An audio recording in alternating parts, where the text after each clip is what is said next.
The talk of a recession coming can cause a lot of stress and a lot of anxiety, whether you're currently employed and have a job, or especially if you are out of work right now and looking for a job. That's why in this video, I'm going to be going over 5 different things that you can do to help recession-proof your career.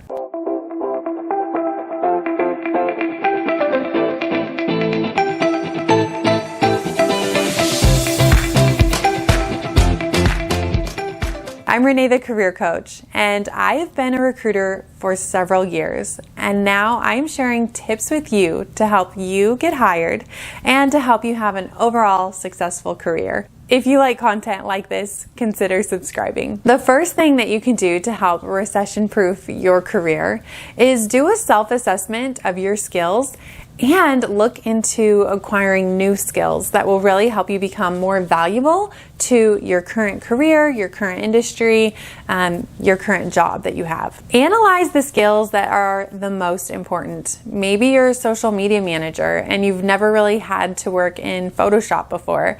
Developing that skill can really help you if they start consolidating the business so you can stand out because you have more that you can offer the company. Now, if you do happen to get laid off, having these additional skills can really help you, obviously showcasing them on your resume so that you can get hired into a new role. But sometimes they can help hold you over until you get a new job. In a certain case where you can freelance some of this work. Maybe you've been a copywriter, you can do some freelance work, and that can really help hold you over until you get hired in a new career. All right, number 2, along these lines of developing technical skills, I think it's really important to talk about the soft skills. So make sure that you are developing soft skills as well. In my opinion, I actually think soft skills are more valuable than the technical skills because they are harder to teach. These are things like being a good communicator, being a good listener, being adaptable, and having a positive attitude. Find ways that you can really build up and develop these skills, whether that's through a course or taking a class. Any way that you can really develop soft skills will be a huge asset. For example, being adaptable is a huge skill to have and something that employers really look to see. Because if they're downsizing and needing to consolidate and needing people to kind of step up, if you're that person that is adaptable and you look at it and say, okay, well, this isn't necessarily in my job description, but I can do these things and I'll take on that. Or you look at it like, you know what, I am willing to help out in these different areas. They really see that as value. And in the sense that the company is going to downsize, they look at you as somebody that they want to keep around. Being adaptable and taking on additional responsibilities will really set you up beautifully for a raise in the future when maybe things aren't so tight. Or maybe during this recession when they're laying other people off and maybe they have a little extra money in the bucket that they can offer a raise. So don't overlook the soft skills and put some value into yourself in developing those skills. Number 3, network with people. Start reaching out to your different connections on LinkedIn or different relationships that you have with people that maybe you've worked with at another company or people within your industry that you know. And start, like I said, building those connections, because when times get tough and they start letting people go within your organization, having those relationships and having people that kind of have their ear to the ground for you will be really beneficial.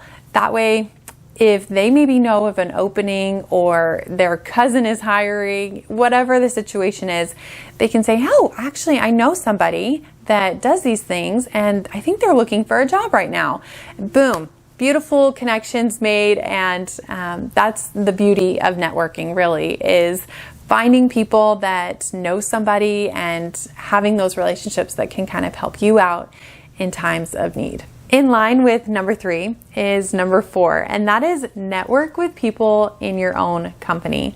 This is something that not a lot of people talk about and not a lot of people think about doing, but build relationships with people that are in charge of your job.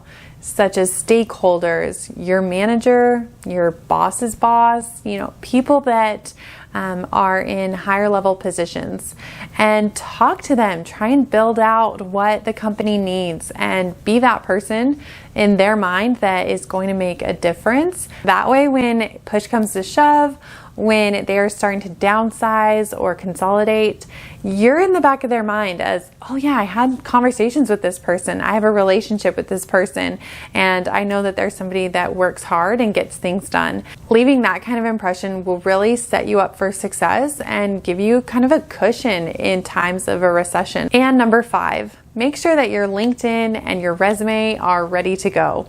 Of course, I recommend always having these up to date, but I get it. Life is busy and sometimes these get pushed to the bottom of our to-do list. But in a recession, I would say always have these things up to date with keywords. Make sure that your current job is on there with all the responsibilities. That way, if it does come down to it and you end up losing your job, you're not having to spend time updating everything and getting it all ready. It's already out there, already ready to go, and you can just start pushing it out to different places. And of course, if you want additional help with your resume, feel free to reach out to me. I am offering one-on-one personal coaching sessions and love helping clients get their resume ready and help them move into that next position, whether they're currently unemployed or you're just looking for that next step in your career. Feel free to reach out to me. I hope all 5 of these tips were really helpful for you and kind of put you at ease and help you feel more prepared at recession-proofing your own career. If you did like this video, give it a thumbs up and feel free to subscribe or share with somebody. And again, thank you so much for being here, and I will see you in my next video.